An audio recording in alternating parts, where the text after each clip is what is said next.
al traficante, al distribuidor. Señor presidente, el terrorismo, ¿hay márgenes para dialogar con los grupos terroristas? Hay márgenes para que se sometan a la ley. Hay márgenes para lograr que jóvenes que han sido reclutados por el terrorismo y que se han dejado ilusionar del terrorismo regresen a la vida constitucional. Pero no hay margen para negociar con el terrorismo, menos en una democracia.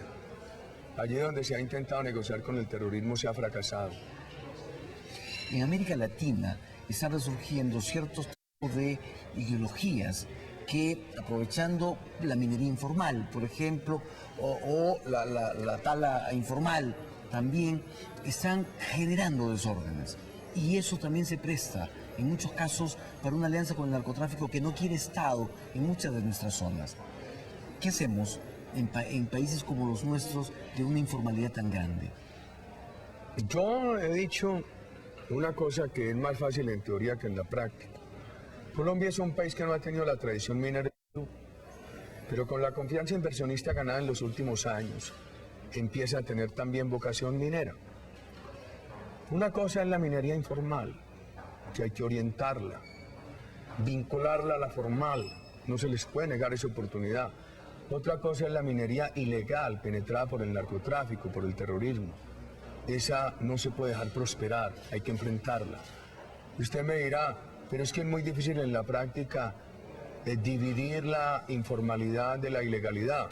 Entonces lo que hay que hacer es tener a la inteligencia del Estado presente y, por ejemplo, vincular la minería informal a la formal. Y entonces ahí usted va separando la formal, va separando la informal de la ilegal. Y si a eso le suma inteligencia del Estado, usted puede detectar dónde está la penetración de los grupos terroristas y buscar capturarlos. ¿Cómo cortarles el caño financiero a los grupos terroristas? ¿Cómo cortarles el caño financiero a los grupos terroristas? Dinero que llega a Europa, dinero que llega de las ONGs o a través de las ONGs. Nosotros tenemos que hacer una... Hoy no les llega de ONGs, les llega el narcotráfico. Por ejemplo, la guerrilla de El Salvador hizo las paces porque en El Salvador abrieron posibilidades democráticas y ya no tenían dinero que les llegaba de Europa.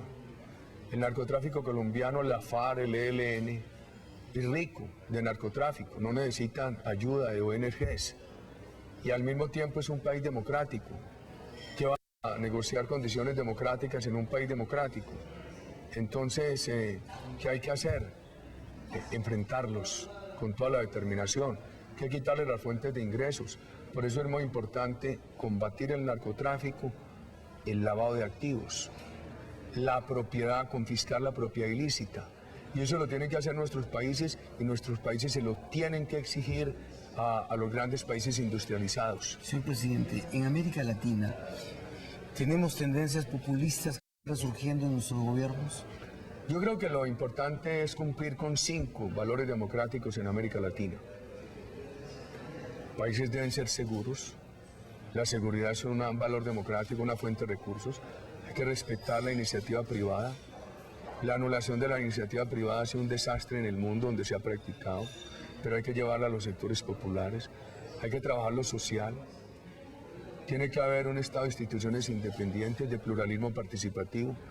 Yo observo que el Perú está haciendo un esfuerzo que aplaudo para tener un gran equilibrio entre inversión y política social. Suficientes recursos para lo social, pero sin impuestos excesivos que ahuyenten la inversión. Se necesita ese gran equilibrio entre la inversión y lo social, porque la inversión es fuente de recursos para lo social y lo social es factor de validación de la inversión. Ese equilibrio entre la inversión y lo social no se debe romper. UNASUR, ¿sirve en América Latina? Todo foro de diálogo debería servir. Pero en la realidad nosotros no sirve. Ayudamos a crearla, pero yo tuve objeciones cuando se fue a crear el Consejo de Seguridad de UNASUR. Dije, tiene que haber un rechazo total a grupos terroristas, porque por ahí ha habido un sectorcito del Foro de Sao Paulo sumamente receptivo a esos grupos terroristas de Colombia, y nosotros no podíamos permitir eso. Una UNASUR democrática en un proceso de integración es buena, pero una UNASUR con sesgos para favorecer procesos dictatoriales como el de Venezuela, una UNASUR complaciente o laxa frente a grupos terroristas sería desastrosa. Y si se quiere una UNASUR para ayudar a promover una OEA sin Estados Unidos y sin Canadá, también haría mucho daño. ¿Es un riesgo todavía el chavismo en América Latina? ¿El ALBA es un riesgo todavía? Yo creo que una Cuba de 28 millones de habitantes como Venezuela, un país con petróleo, es un riesgo para los 28 millones de habitantes de Venezuela y para sus vecinos. Allí donde se anule la democracia hay un riesgo grave para los ciudadanos que viven en ese país y para los vecinos. Y para Colombia un riesgo adicional y grave, porque los cabecillas del terrorismo colombiano, de ese terrorismo que pone las bombas en Colombia, esos cabecillas están refugiados en Venezuela. El Arco del Pacífico integra 3 países que tienen graves problemas con el narcotráfico. ¿Tiene futuro el Arco del Pacífico en esas condiciones? Totalmente. 113 millones de habitantes de México, 28-30 del Perú, 16 de Chile, 17 de Colombia. Esa es una gran integración económica que tiene que ser Arco del Pacífico con vocación de ayudar en la integración de todas las Américas. Finalmente, señor presidente, ¿vuelve usted a postular a la presidencia de Colombia?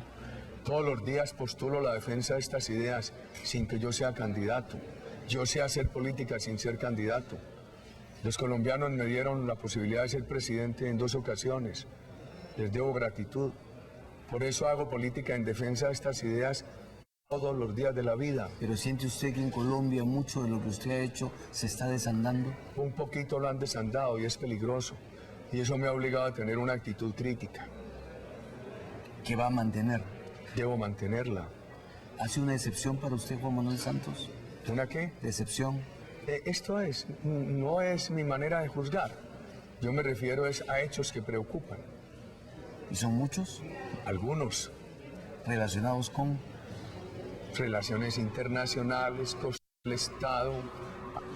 Frente al terrorismo se dan malas señales cuando se dice que se quiere seguir la seguridad democrática, pero se habla de legalización de drogas.